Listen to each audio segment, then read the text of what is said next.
All right, I well, think here we go.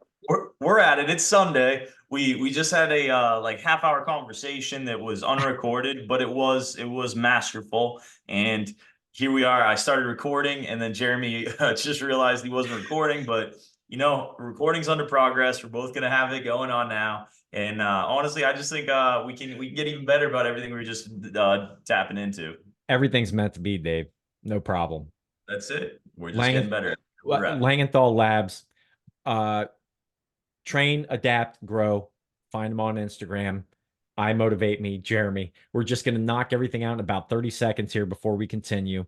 Um, we were just breaking down some of the obstacles, some of the things that we were doing over the last week. On Sundays, Dave and I decided that we wanted to make sure that we brought a little bit of attention as to some of the obstacles, some of the benefits, some of the things we've been observing in the health and fitness industry and the medical field. I'm going to be talking about I know I didn't bring this up before, Dave, but I will be talking about some research based on the ketone diet and calorie restricted diets that help benefit cancer and cancer Okay. management and treatment stuff. But I'm bringing it back to what you were talking about with accountability, with attendance. We were talking about discipline and the consistency that's necessary in order to have what you were talking about, the linear progression. Sometimes we don't have that. You talked about some of the obstacles where people aren't changing things up. Rather, we become stagnant in what we're doing. And so we become stiff, as we were talking about with Conor McGregor or UFC Gotta do fighters. some more Sometimes they get older, stiffness. they get stiffer, which leads us to what I was talking about just now. I think I just broke that down pretty, That was it. That's pretty much pretty a good quickly. catch up for everybody. Yeah, you don't want to be stiff. We need some accountability for ourselves and consistency to get our results. We want to try new things. That was the theme of last week for me and the people I've worked with. Just continuing to try new things so you don't become just autonomous robots in the gym. You want to have fun, be mindful of your body, and continue to elevate yourself neurologically while you're taking care of this meat sack that we're carrying around all day, full of different Mhm. connective tissue. Because Yeah. without taking care of the connective tissue, doesn't matter how much we progress. We need to have our connective tissue in at least some sort of state where we can be pliable and do all the things that we love doing and feel functionally capable of. But then we got into Jeremy was talking a little bit about gait, which is the way that we walk. That's what gait is. And now he was talking about yeah, let's get into the hips a little bit because you were talking about the hips and how you want to be mobile. I'm just gonna plug my laptop in really quick and let's keep this rolling. Yeah, absolutely. And so basically, a few nights ago, this would have been Thursday night, Friday night, something like that. I love going to the gym on Friday evening, especially late, maybe an hour and a half before they close.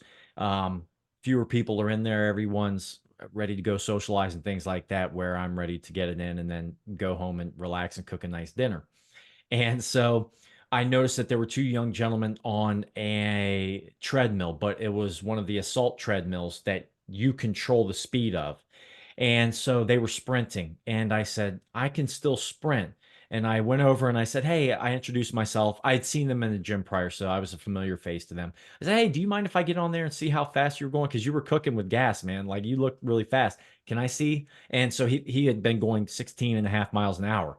And so I said, all right, I'll try it. I went 15.4, so I got beat. But the point was, I saw his stride length, and a lot of guys that are my age at 40 years old, I see that they're stiff while they're running, and I don't want to be like that. So I want my flexibility, my range of motion in my hips, my shoulders, the least stable joint in the body, that spine upright, posture upright. And we work that thoracic rib cage to where, just like you mentioned before we started recording here, where you were doing with the, I believe you were mentioning the dumbbells, where you were doing like a squat and press to the like a diagonal.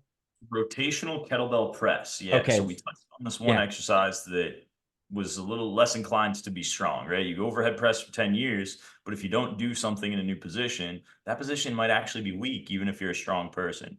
yeah, So strengthen yeah. those positions. But yeah, we're talking about that cross body motion. Yeah, and what's great about that is I actually incorporate that with the patients I work with in cardiac therapy because I want them to activate, connect your brain to the thoracic rib cage and those muscle groups that are responsible for your breathing to begin with, especially labored breathing when you're exercising.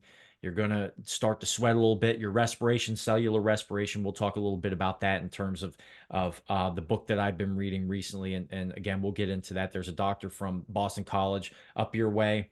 And I purchased his book. I've been reading it. Dr. Seyfried, Thomas Seyfried.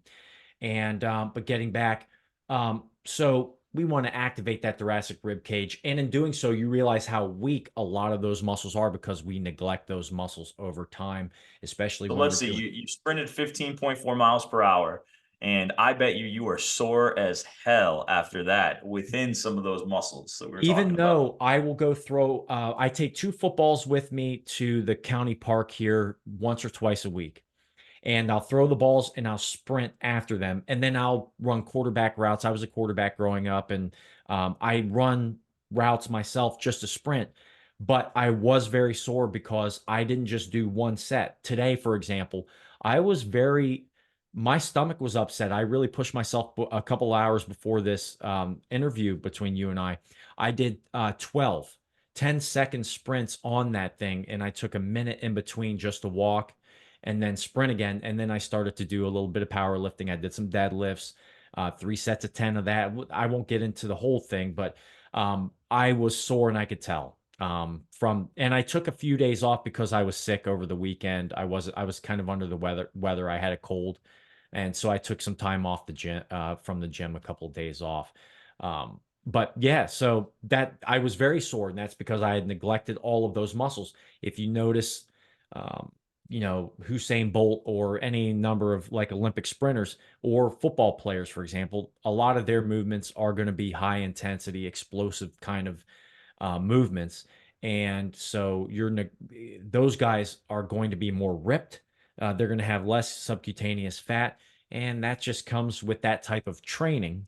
But you have to you really have to coordinate with various types of exercises, whether it be high intensity training, from sprint interval training, those type of things. I've tried to change it up a little bit. And yes, I was very sore.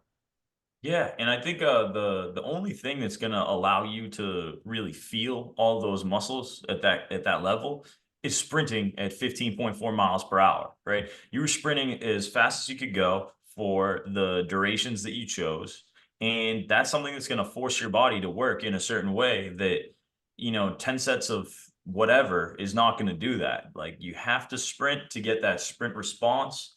We can prepare the body in other ways so that we can mitigate your risk for injury so that you're not going to, sprain an oblique because maybe you're doing some hanging core work. So you're used to extending like that. But when nothing else provokes that motion, you have to provoke the motion in order to feel the muscle stimulus there. So that's really what I'm all about lately is just trying to provoke ranges of motion that are going to be relevant for other areas and other training that we do so that our body's prepared for that as well. But knowing that the best way to become a better fighter is to fight. So you're not going to get that from just hitting a bag. You're not going to get that from just hitting the mitts. Like you need to get some real rounds in as well. So you need to be fighting to be a better fighter. You need to be sprinting to be a better sprinter. So whatever we're doing, let's not lose sight of that kind of direct approach in addition to the hybridized kind of holistic approach. Because I think Yeah, that that's important. yeah, absolutely. The holistic approach is something I've been pretty much pushing forward out there for the last 6 or 7 years. For me, I wanted to. Yeah, I've had a lot of long-term goals, and you and I are in this business. A lot of folks are bankers, and they or something else. They do other things in their life. This is our life. This is our not only our job, but it's our life and our passion. So it kind of just comes like we're thinking about it when we go to bed, we think about it when we wake up. Other folks have things to think about otherwise. And so when you start to get into that mindset of, hey, holistically, we're going to take care of our joints. I want fat-free mass. I also want to reduce my fat as well, because other than the fat that I need to survive, and for my energy systems, if I go for a long run, I want to be able to utilize those energy systems. But we want to take care of our joints. We want to get good sleep. We want to reduce our inflammation as much as possible. And just to segue a little bit, if I can, into that, a prime example of that inflammation would be, we talked about attendance and the frequency. So we talked about stride length and stride frequency just now, but we're talking about frequency of exercising, the frequency in which you do something or eat. For example, we're programmed to eat 3 times a day, at least as Western society goes, or Americans anyway, at least 3 times a day. And one of the things that I've tried to focus on with frequency in the gym is also frequency outside of the gym with some of the things I do, specifically with dieting and nutrition, with reducing your inflammation, your endothelial cells, your brain, your kidneys, your liver, especially the liver, something that's been really on my mind probably in the last 6 months, because I have gained some visceral body fat. It's just something that happens, when you get a little older, you might spend more time, your priorities change a little bit. Nonetheless, you still want to stay on top of your game. But one of the things that I've really focused on a lot in the last 6 months is my liver health, because the liver is going to be responsible for a lot of the things that we do, from breaking down proteins, protein deamination, and using those proteins to rebuild things, especially when you're active, or just to basically repair any damage that's accrued over times of inflammation and your diet. And so, how do you speak about nutrition and diet with the clients that you work with? Yeah, so I actually am a precision nutrition certified nutrition coach. Mm. So that being said, I've understood their curriculum and passed their criteria to get that certification. I don't prescribe people foods. I just recommend things based on people's goals. But you were talking about inflammation, and inflammation is directly associated with mortality. If we have chronic inflammation, could be measured by interleukins in the blood. And like you were talking about, so inflammation at the chronic level, that's no good. So then how are ways that we can respond better to inflammation is, well, through exercise, we get bouts of intense exercise, and then that gives our body a response to it, gets a small inflammatory response that's more acute because it's only going to last for a few days.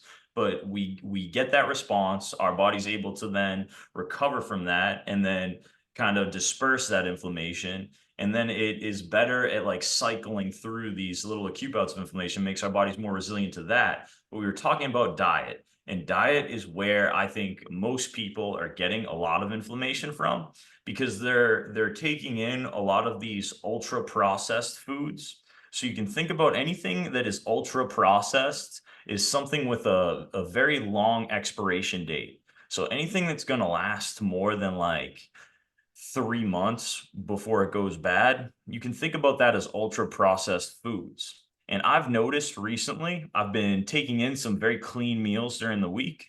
It's just something with maybe chicken, with broccoli. Maybe it's got like even like a little bit of pasta, kind of like with some meat sauce, whatever these little meals are. Maybe they're like 500 to 600 calories, maybe 400 to 600 calories, depending on the meal.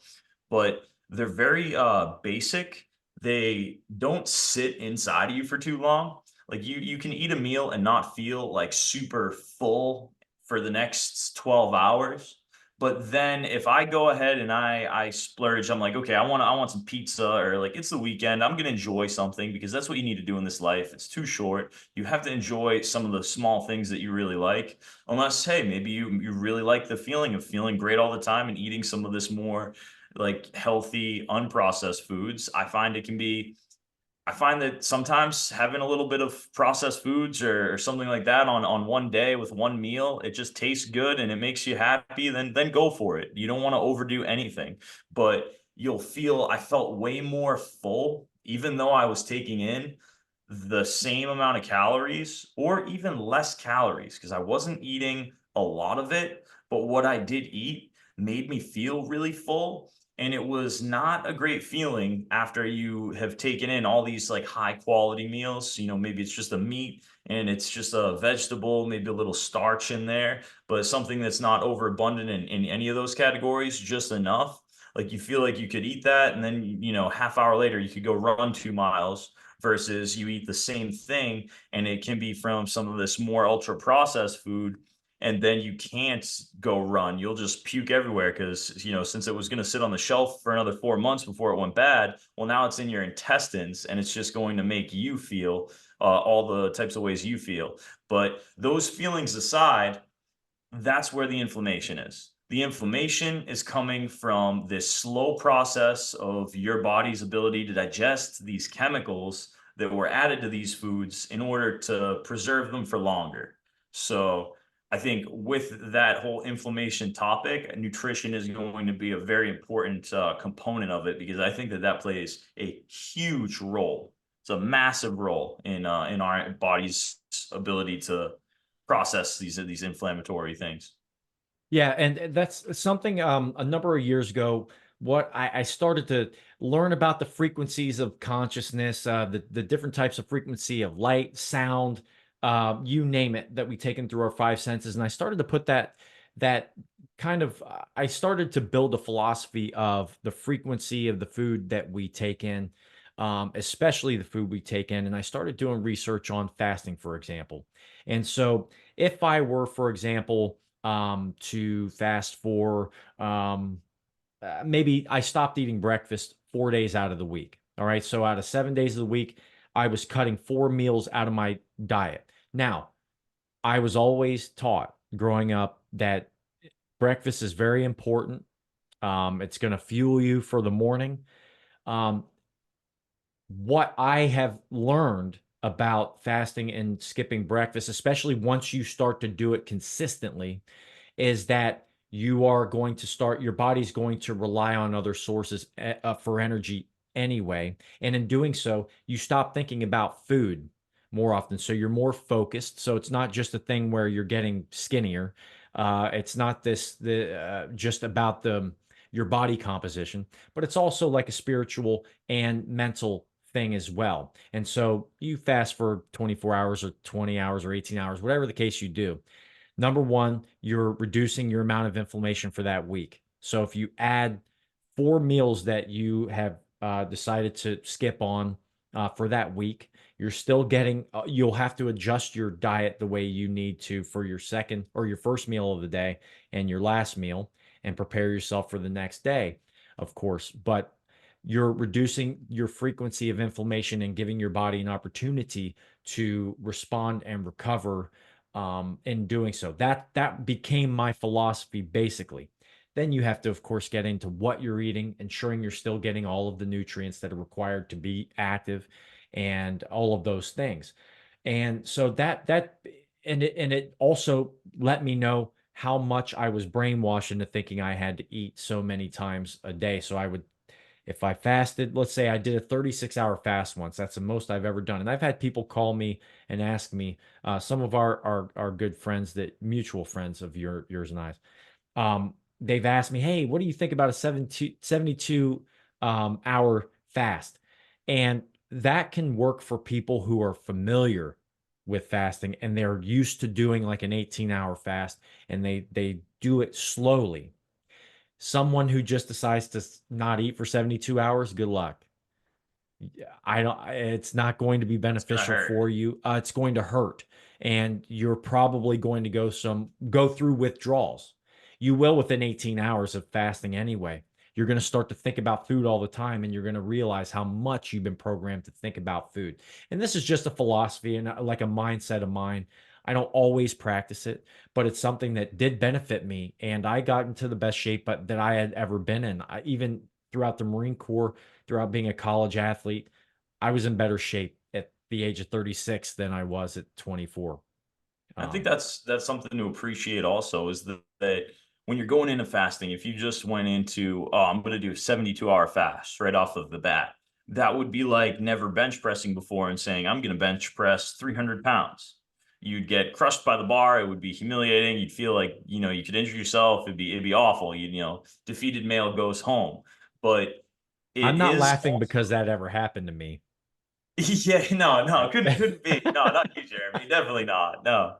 Uh, but your appetite is adaptable. That's one thing that I learned through I did a phase of intermittent fasting, Mhm. and I actually, based on my schedule, that's what my body responds to the best, is to wait to have my first meal until later in the afternoon. So maybe it's noon, maybe it's 2 p.m. But so intermittent fasting and then your training are going to be very important to be aware of, because I can have intermittent fasting as the protocol that I maintain for maybe 3 to 4 days of the week at the beginning of the week. But if I am training hard every day and I train hard Monday, Tuesday, Wednesday, by Thursday, I'm probably going to need breakfast at that point because I've been creating this enhanced metabolism. So when people study intermittent fasting, it's not done with a high performance athlete who's going to burn 800 calories a workout every day. It's done with kind of a general population perspective on it. So I think that's one thing for people to take in consideration as well. Intermittent fasting, it's a proven to decrease your mortality. There is Dr. Sachin Panda. He wrote a book called The Circadian Code, and it's an incredible book. I actually recommend it, Jeremy. I think it'd be an awesome audiobook for you to listen to because it's very science heavy, because he's done a lot of the research himself, and then he kind of has put together some meta-analysis of all his works. And it's very interesting about this whole fasting thing, because there were the mice studies that were done.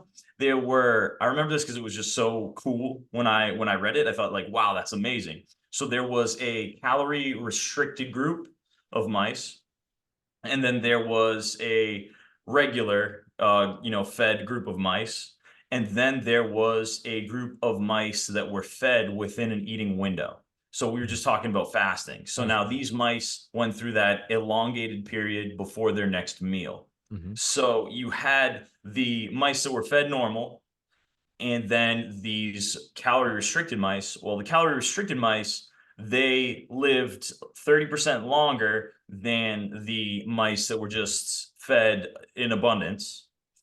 But now the calorie restricted group was actually fed the same amount as the group that was within a window.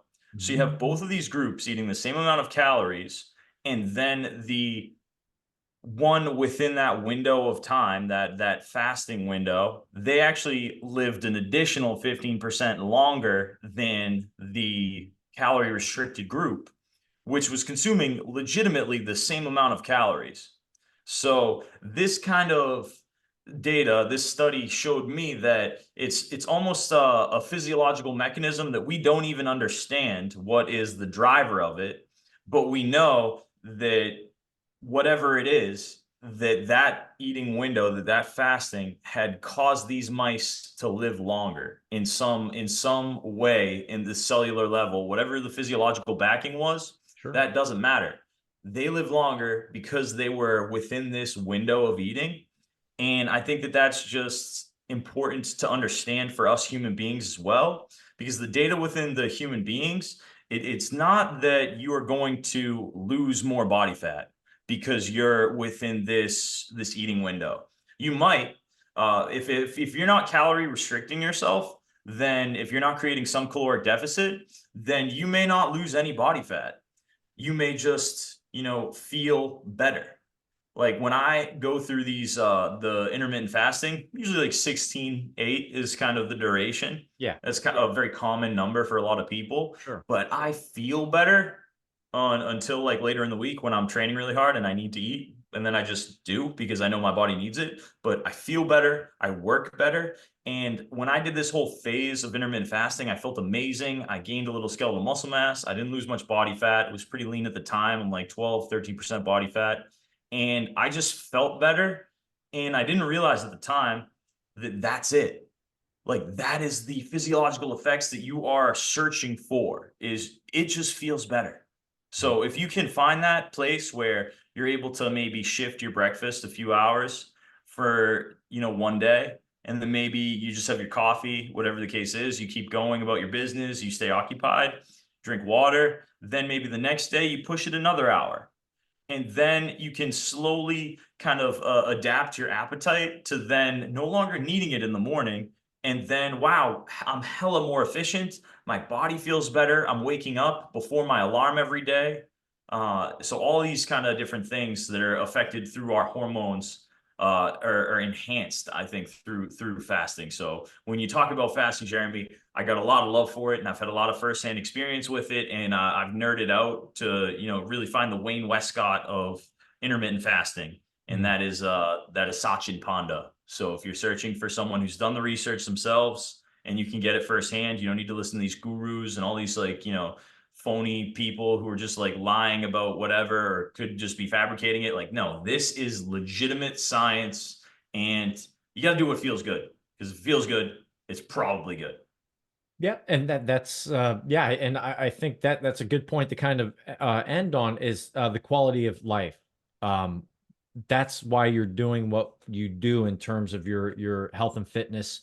Um, your goals of health and fitness in your life is to live a better quality of life and to have longevity.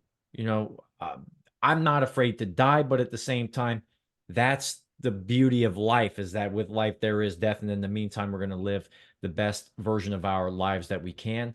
And fasting is a really great opportunity to clear your mind. It's one less thing you're thinking about when you know you're going to fast and you start to practice it. You start to realize how much I actually kept a journal of how many times I thought about food, and I would just put a check mark. And it was as simple as that. I didn't have to write I thought about food. I just put a check mark. And there were like 20 different times in the course of like 3 hours where I was focusing on food. 20 different times. And that leads to inefficiency with the other things that you want to do in your life anyway, which this is where physical fitness, physical activity, and the things we're talking about here are just one aspect of our lives to build upon foundational principles for the other things that we want to do in life anyway. And fasting is but a tool to use from a physiological perspective, mental perspective, or a spiritual perspective. I call the I think all the above. metapsychophysiological. Totally. Yeah. Spiritual, physiological, psychological, man. And a lot of it is like you were saying, like you're thinking about food. Maybe you're not even that hungry, but you're thinking about food because we're kind of subconsciously brainwashed to believe that we need 3 meals a day. Keyword And maybe if brainwashed. you're Yeah. maybe if you're a pubescent teenager and your body's growing, you're transforming, you need to eat more calories. Then we're not talking about children, we're not talking about teenagers, we're just talking about the average adult. And we know that obesity is such a prevalent issue. It is crazy with all the metabolic disorder and a lot of the patients that Jeremy sees. A lot of this, I'm sure, is from being obese. And a great way to stop that is through our diet and through trying these different modalities. And if you're able to have discipline of fasting, like Jeremy was saying too, it almost brings you closer to a place in your mind that is kind of spiritual, because you're depriving yourself of something in an overabundant place, and it feels good to do that because It's an it's just empowering feeling. saying no feels good. If you say yes to everything, you're just kind of, who are you? Yeah. You have to be like who you believe yourself to be. You become a product of your environment instead of a product of yourself. Yeah. And I think people are too valuable to let that happen to them. And there's too many smart people out there. And I think that the resources are here now. We got Jeremy and David here, just spreading the science from kind of an academic standpoint, but also our firsthand experience as athletes and as fitness professionals. So I think this is really valuable for anyone out there that wants to try something new. I'm definitely an advocate for it. If you're a hypoglycemic person or you have some kind of insulin sensitivity issues, definitely consult with a doctor before trying to do something, very, very serious. But I think that anyone, like we were saying earlier, can push their breakfasts like, forward an hour one day and then see how that makes them feel. And then maybe you cut off your food an hour earlier one day. So now your window just gets a little bit smaller, and then your fasting window just gets a little bit longer. It doesn't have to be something that is tedious or very, very challenging for you, but it is a great way to start to get more from your body. Like the more feedback you feel from your body, then the better you can be as your own detective, feeling like, okay, what's going on here? Like, did I eat something that caused this? Was it my training that caused this? Or, this is how I usually feel. Like, so all of this is great for the other facets of fitness and wellness. Mm, absolutely. All right. Well, Dave, I know you and I promised each other we wouldn't do a marathon like we did the last time. So I think that's a good place to cut it for here. Do you have anything? Let's just finish up real fast. What do you have going on this week? Do you have any specific goals that you're interested in? What's your outlook look like for this week? Yeah, so this week got a couple new clients. I'm working on continuing to develop their consistency, like we were talking about, right? So finding that out, doing some investigation for some of the things that are going wrong for some people, whether it's an injury, whether it's a gastrointestinal thing, whether it's a medication that they're taking that isn't agreeing with them, or maybe it is agreeing with them, and then thinking about, okay, what are the next steps forward if they're going to try to get off of that medication. So, there's definitely progress to be had with my clients to make sure that everyone continues pushing forward there. I'm going to continue that theme of trying new things and doing new exercises and kind of just going where my flow takes me. So that usually brings out some great exercises. So stay tuned on Train Adapt Grow for some new sick supersets and different exercise circuits just to continue to have fun. And I think that that's going to be really the prime focus for the week, at least the prime focus on this level. And what about yourself? You said you had a good week last week. Oh yeah. You started getting your sprints in a little bit more, and you're working on staying flexible and staying supple. Let's hear what you got for the week. I know you got a Yeah, lot and of patience. yeah, basically I'm just going to translate that over to the clinician side of things for my patients. I always focus on the health and skill related components of physical fitness, specifically with range of motion, joint strength, and joint mobility, the functional ability of anyone. It doesn't matter what your age is, um, whether you're in the gym, whatever your lifestyle is. Basically, we want to make sure that we're doing the best we can and not doing it in a stiff manner. Now, that's going to be difficult for someone who's 60 or 70 or 80 years old. But one thing that I've been working on, not just this week, but over the last few weeks, is that you try. There comes a time when you're going to be nice, and then there's a time when you're going to be firm, and you have to kind of learn a balance between being nice and then being firm, and commanding yourself and commanding others in a way that which promotes and optimizes your success. And so that's what I've been really working on over the last few weeks. I keep attitude, enthusiasm, and smile always on one of my little notes here on my dashboard, and that's something that I really want to try to bring out in other people. So I have it within me. I want to bring it out, and it's a lot of what I do, especially with I Motivate Me, has to do with the mental. It's 99% mental. Everything else will come. Now there are going to be instances where life permitting, or where a person's not able to do certain things physically, we'll make amends, and we'll do things a different way, any way we can, to overcome those obstacles. But for the most part, if we are healthy, barring any injury, barring any intellectual disability, that's what we're going to do. We want to keep our heads up, we want to keep our spine upright, posture upright. We walk a different way, we walk upright more so than the average person who's going to have their cell phone right here. And what are they doing, Dave? Oh, They have coming up. poor posture. An So we upper cross syndrome robot. just like that. Just Yes. walk. I know. And you don't want to be too stiff and vertical either, guys. Let's Yes. flow. You have I to think flow. that's it. Like allow your rib cage to move over your pelvis. Like Yeah. allow yourself to keep your head over your foot. Stay balanced. We'll get into some balance next week. Yeah. There's a lot that I have to say about balance, and I think that that's one of our core principles as both practitioners. So I'm Mhm. excited to get into that next week. I appreciate your time today, Jeremy. I think we nailed it. Yeah. I'm happy to get into intermittent fasting today a little bit more in detail, which is great. And yeah, man, we'll get back to it next Sunday. You got it, Dave. Thanks for having me. And yeah, man, it's good to see you. Have a great weekend. We'll be in touch, and I'll see you next week. Hell yeah, sounds good, man. All All right. right, Later, brother. cheers. Later, guys.